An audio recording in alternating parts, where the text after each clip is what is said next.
Hello, my name is Connor, and today we will be doing this presentation in a manner most scary. We shall do this presentation in the dark. Now, my paper is not here. Okay, give me a second. Give me a second. Let me just move this over here. Oh, there, that helps something. Just give me a minute. Oh, just. Oh! Shit. Okay, that was a mistake.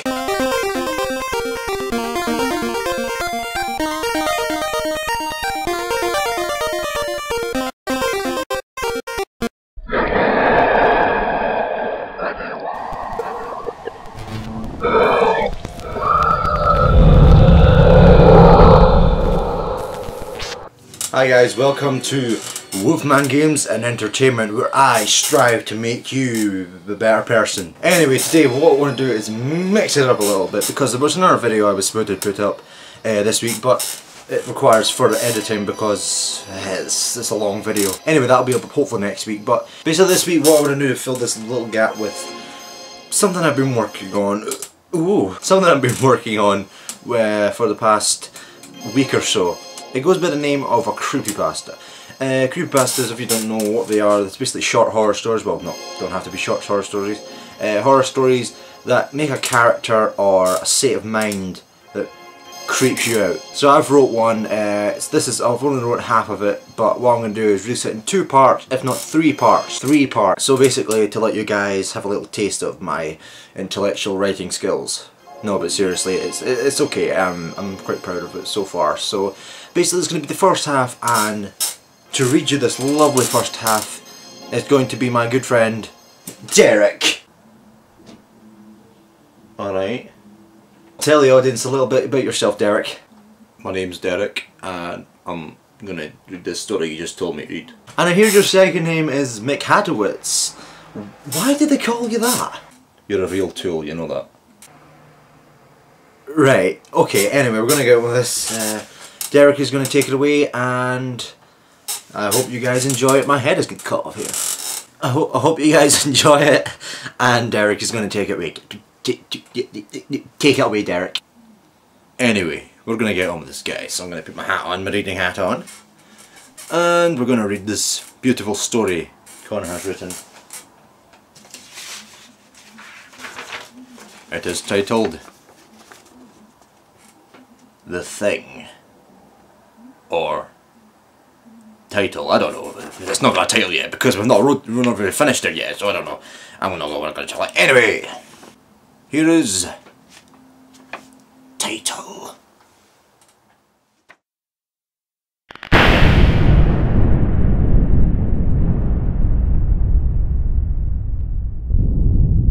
Australia. It can be a dangerous country if you do not know your wildlife. With the majority of deadly species located in and around Australia, you could call it the natural danger capital of the world. But there is one thing that you will most likely not find in your wildlife journals. It was near nightfall in Ashford, a now decrepit town in Australia, and the smell of Simon's dinner was enough to block out the sound of his dog, Filch's barking. His stomach rumbled with anticipation as he sat at the dinner table to enjoy his evening meal. Meatloaf, his favourite. His mother, on the other hand, was trying to wash the dishes used for the meal, and with heavy eyes and a dazed expression, was trying to stop the dog from making so much noise.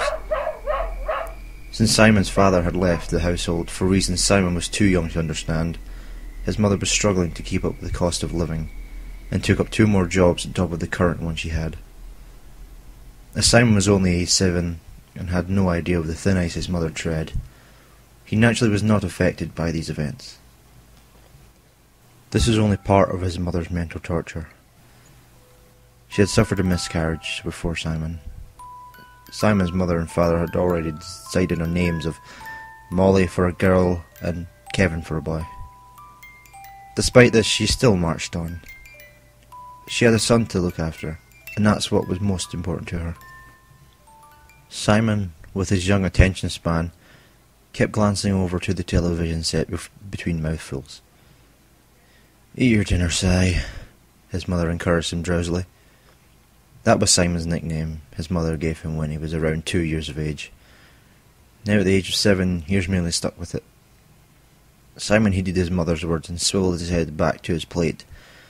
Out of the corner of his eyes, he could see his dog scamper to the window and proceed to yelp uncontrollably. "Filch!" his mother exclaimed. "Get away from the window! There's no one there!" He barked for a good 5 minutes before Simon's mother had to physically drag him to his bed, and yet that didn't cease the racket.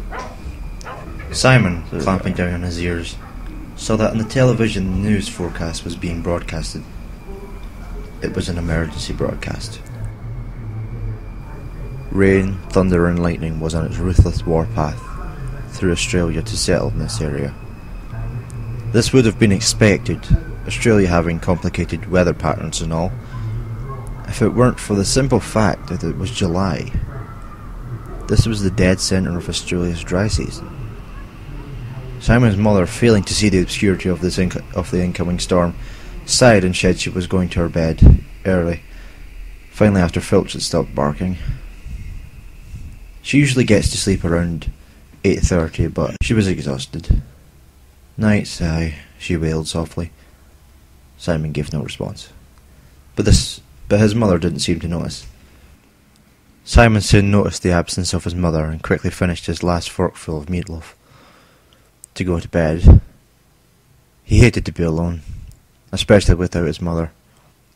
He quickly put his plate in the sink, forgetting to wash it, and dashed up the stairs and into bed.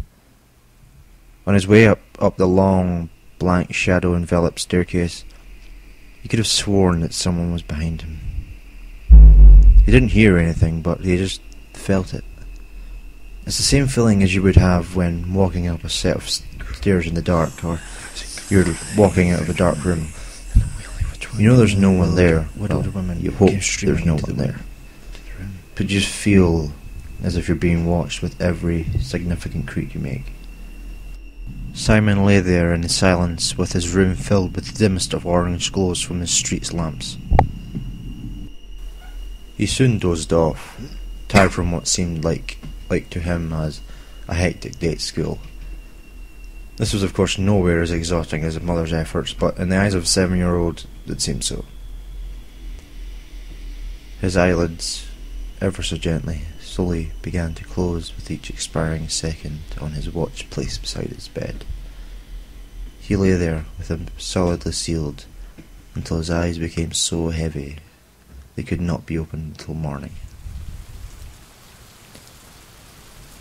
The gigantic crashing of what sounded like 1,000 guns against his bedroom window and the wailing of 20 newly widowed women came streaming into the room. Simon ejected from an almost fetal position and abruptly woke in a cold sweat. He gazed at his watch beside his bed. 11:55 it showed. "The window's open. Why is the window open?" Simon violently thought to himself in a fluster. He dove towards the window, shutting it straight away, making the racket emanating from outside almost bearable. The intensity of the rain not only gave the street a foggy-looking hue, but the frequency of the droplets made the window almost look like looking into a pool.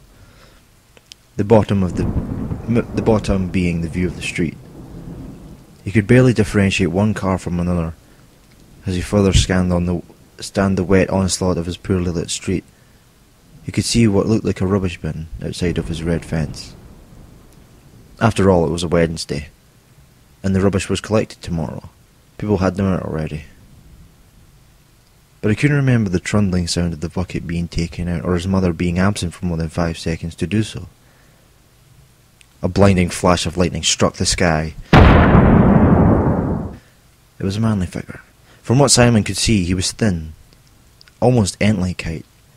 He knew it had a face, but the window blurred the detail and produced only a canvas of pale grey skin.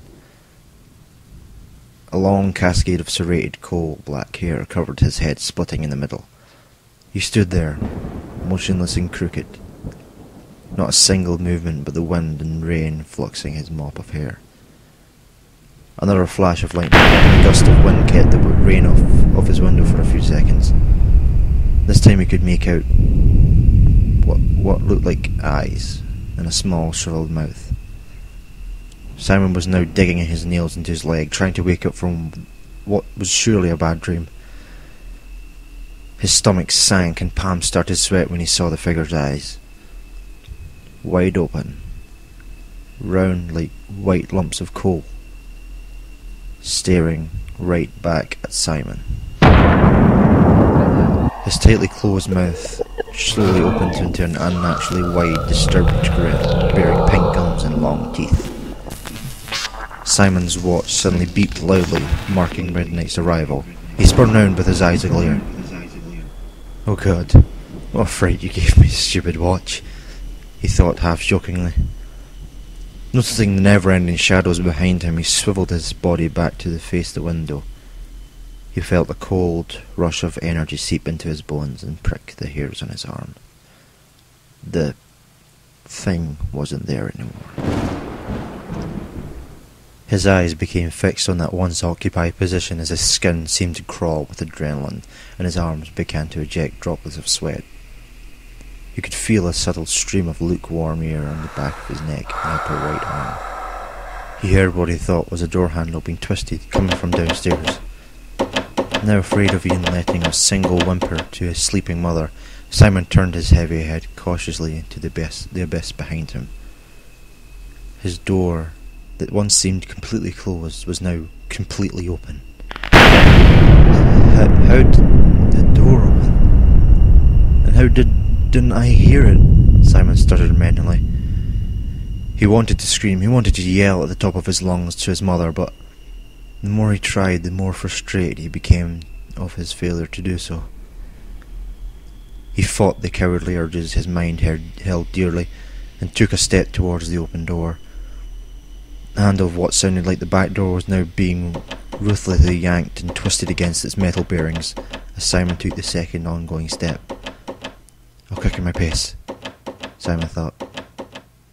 "If I can get to my mum's room quickly enough, I can wake her up. She will keep me safe." He took 2 more steps towards his destination, the handle still shaking like mad downstairs. He took a further 3 quickening steps until he could just rest his adrenaline-stricken hands on the cold wooden door frame. With darkness consuming him, he could not see arm's length in front of his face. He widened his eyes and let as much light from the short hallway in front of him reach his pupils so they could see the obstacles in his way. He couldn't see his mother's bedroom door, but, however, he could see the path was clear. Simon, concentrating so hard to see his surroundings so he could make a dash to his mother's room, didn't realise that the handle that once made a squeaking racket had now gone silent. He stopped in his almost foolproof planned tracks. How long has it been since it stopped? Simon thought. Absolute silence echoed through the house. Not even the wind or rain from outside could be heard now. The creak of a floorboard from the kitchen caught his immediate attention. Then another, and another, and another. They were slow but definitely leaving the kitchen into the hallway. Simon's heart pounded his chest frantically as he ran as fast as he could to his mother's room. His little legs rushed him to the end of the corridor and then stopped abruptly. Where was his mother's door? Nothing but a blank wall matching its surrounding brethren. Simon smacked the wall in front of him to make sure he was not seeing it wrong. No trick of the dark. There wasn't a door. Simon felt like collapsing to sob in the corner. He was all alone.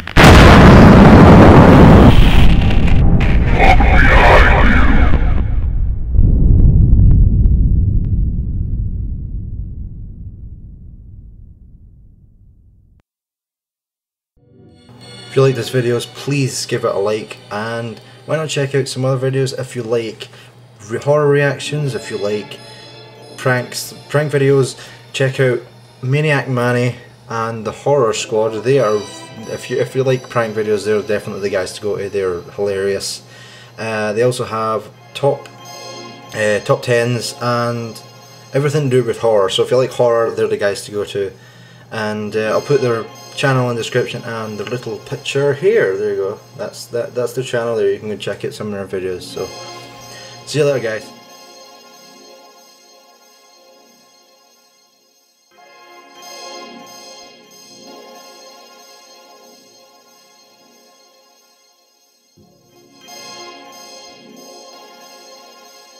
If you enjoyed the first part of this story, please subscribe and get the second part when it comes out, when I finish writing it, because it won't be too long to Anyway, if you like this video, please like it would help me tremendously, and yes, hit that subscribe button, and if you're feeling really ballsy, the share button, because yeah, that would help a lot as well. Thank you guys. Goodbye again.